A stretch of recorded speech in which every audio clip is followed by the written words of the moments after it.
반갑습니다. 오늘도 말씀을 함께 나누며 시작하는 하루에 하나님께서 크신 은혜를 더하시길 기대하며 말씀을 함께 나누겠습니다. 오늘 말씀은 사무엘하 5장 9절과 10절 말씀인데요. 함께 화면을 보며 읽겠습니다. 다윗이 그 산성에 살면서 다윗성이라 이름하고 다윗이 밀로에서부터 안으로 성을 둘러싸으니라. 만군의 하나님 여호와께서 함께 계시니 다윗이 점점 강성하여 가니라. 아멘. 네, 함께 읽은 말씀을 따라서 여호와께서 함께 계시니 라는 제목으로 오늘의 은혜를 나누기를 원합니다. 드디어 다윗의 모든 정적이 제거되었습니다. 그리고 이제 다윗의 편에 서 있지 않았던 나머지 10개의 지파들까지 다윗 앞으로 돌아오게 되었죠. 헤브론에 머물고 있던 다윗에게 요청을 합니다. 우리의 왕이 되어달라고 말이죠. 결국 이렇게 해서 다윗은 기름 부음을 받고 긴 시간의 도피 생활을 하면서 이스라엘 12지파의 온전한 왕이 되지 못한 채 7년 6개월을 보낸 후에야 비로소 이스라엘 전체의 왕이 되었습니다. 오늘 말씀의 앞부분에 보니까요, 성경은 추가로 33년을 이스라엘 전체를 다스렸다. 그래서 총 40년의 시간 동안 다윗이 이스라엘의 왕이 되었다고 기록하죠. 이렇게 긴 시간을 왕이 되기까지 기다려야 했던 그 기간은 결코 다윗에게 있어서 짧은 시간은 아니었습니다. 뿐만 아니라 편안하게 소파에 앉아서 내 시간이 되기를 기다리는 그런 기간도 아니었죠. 다윗의 입장에서 충분히 의심하고 낙심할 만한 그런 시간이었지만 다윗은 그 시간을 묵묵히 기다리면서 하나님의 때가 차기까지 기다리고 또 기다렸던 것입니다. 그리고 나서야 하나님의 시간표가 이르러서 다윗이 결국 온 이스라엘의 왕으로 세움을 받게 된 것입니다.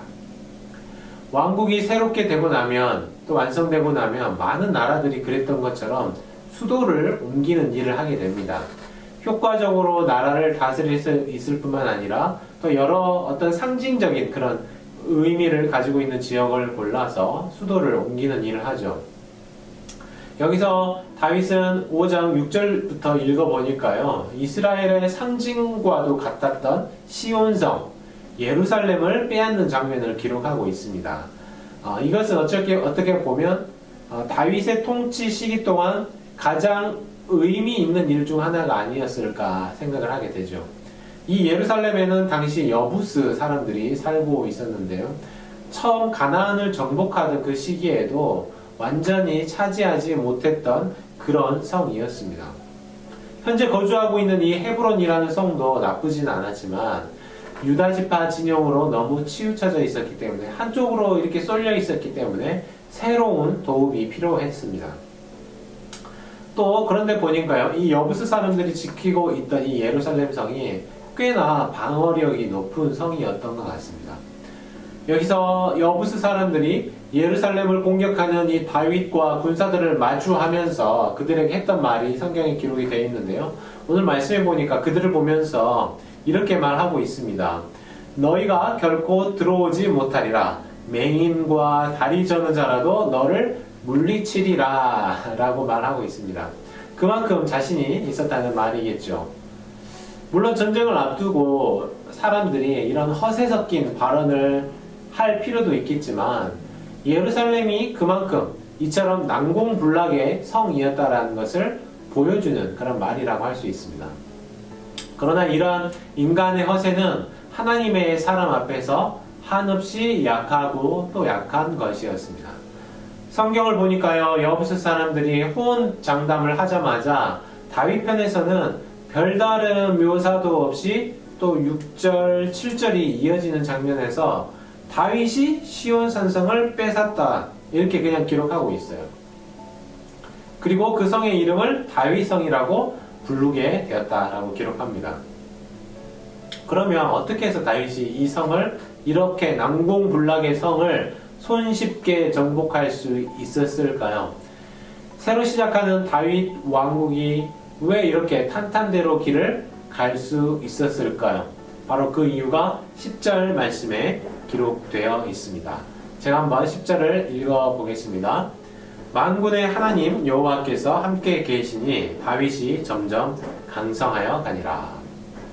어떻습니까? 다윗의 성공의 이유가 무엇이었습니까? 바로 여호와께서 다윗과 함께 하셨기 때문입니다. 성경은 여기서 한 단어를 덧붙이는데요. 만군의 하나님이라고 말하고 있어요. 우리 하나님이 하나님이신데 그 중에서도 어떤 하나님을 강조하고 있어요? 만군의 하나님이신 여호와가 함께 하셨기에 다윗이 이렇게 승승장구할 수 있다는 것입니다. 다윗 왕국 초기 시절 성경을 보면요. 다윗의 능력에 초점을 맞추기보다 늘 이렇게 결론적으로 여호와 하나님께서 다윗과 함께 하셔서 이룰 수 있었다. 이 사실에 주목합니다. 이것이야말로 한 사람의 인생이 성공하거나 실패하느냐 이것을 판가름하는 최고의 척도라고 할 것입니다. 지난달까지 함께 살펴봤던 사울의 인생과 비교해봐도 마찬가지이죠. 사울이 처음 기름 부음을 받아서 세워졌을 때 그리고 이후 하나님을 떠난 상태에서의 삶을 비교해서 생각해 보시면 여러분도 쉽게 발견할 수 있을 것입니다. 사울은 하나님에게서 멀어졌어요. 그러나 다윗은 하나님과 함께 했을 뿐 아니라 스스로 교만해지지 않았기 때문에 이처럼 이스라엘 왕국을 강성하게 세워갈 수 있었던 것이죠.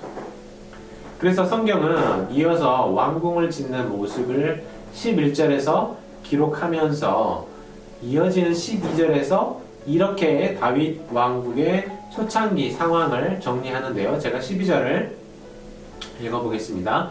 다윗이 여호와께서 자기를 세우사 이스라엘 왕으로 삼으신 것과 그의 백성 이스라엘을 위하여 그 나라를 높이신 것을 알았더라. 네. 아멘. 어떻습니까? 하나님이 함께 해주셨지만 영적으로 민감하지 못한 사람은 그것을 나의 능력으로 치부할 것입니다. 그러나 다윗은 달랐어요. 내가 왕이 된 것이 나의 잘남이 아니라는 것을 알았다는 것입니다. 여호와께서 나를 세워주셨기 때문에 왕이 되었다는 것이죠. 우리는 어떻습니까? 우리가 살아가면서 저마다 크고 작은 일을 이루어가면서 살아가죠. 여러분들이 일을 끝마치고 어떻게 평가를 내리십니까? 물론 내가 준비를 잘하고 내가 열심히 일을 했고 내가 잘해서 일이 잘 마쳤을 수도 있겠지만 그 뒤에서 나를 통해 일하시는 여호와 하나님의 그 함께 하심을 깨닫고 있으십니까? 또 그 하나님께 영광 돌리며 감사의 제목을 올려드리고 계십니까? 다윗도 물론 여러 어려운 순간을 겪었습니다. 위험한 순간도 많았습니다. 그러나 지금까지 최고의 왕으로 기억될 수 있었던 이유를 생각해 보면 좋을 것 같은데요. 그래서 오늘도 여호와 하나님께서 함께 하시는 복된 하루를 살아가며 주님께 감사와 영광을 올려드리시기를 원합니다. 네, 오늘 그러면 화요일 건축 기도문을 함께 읽으면서 마무리하도록 하겠는데요. 화면을 보면서 함께 기도문을 읽으면서 기도하겠습니다. 현 교회 건물에 많은 교회와 기독교 학교들이 관심을 가지고 탐방을 오게 하시니 감사합니다. 현재 교회 건물이 가장 적합한 바이어에게 팔리게 하셔서 새 성전 건축이 순조롭게 잘 진행되게 하옵소서. 자원하는 마음으로 헌금을 작정한 모든 성도들이 기쁨으로 드리게 하시고 하나님이 그 가정과 생업을 지켜 주옵소서. 교회 건축에 필요한 모든 재정이 넉넉히 채워지게 하옵시고 성도들이 드린 헌물이 귀하게 사용되게 하옵소서. 교회 건축 중에도 선교와 제자 양육, 구제와 이웃사랑에 힘을 쏟는 빈내리가 되게 하옵소서. 네, 마무리하면서 제가 기도하겠습니다. 하나님 아버지 감사합니다. 다윗과 함께 하셔서 다윗과 다윗의 왕국이 점점 강성하여져 가는 것을 보았습니다. 하나님 나의 삶 가운데 역사하시는 만군의 하나님의 역사를 늘 기억하게 하시고 하나님이 도우시기에 하나님이 일하시기에 나의 삶이 일어서고 평온한 것을 기억하고 하나님께 영광 돌리는 우리 삶이 되도록 축복하여 주시옵소서. 이 모든 말씀을 우리 주 예수님의 이름으로 감사하며 기도합니다. 아멘. 계속해서 개인적인 기도 제목 갖고 기도하겠습니다.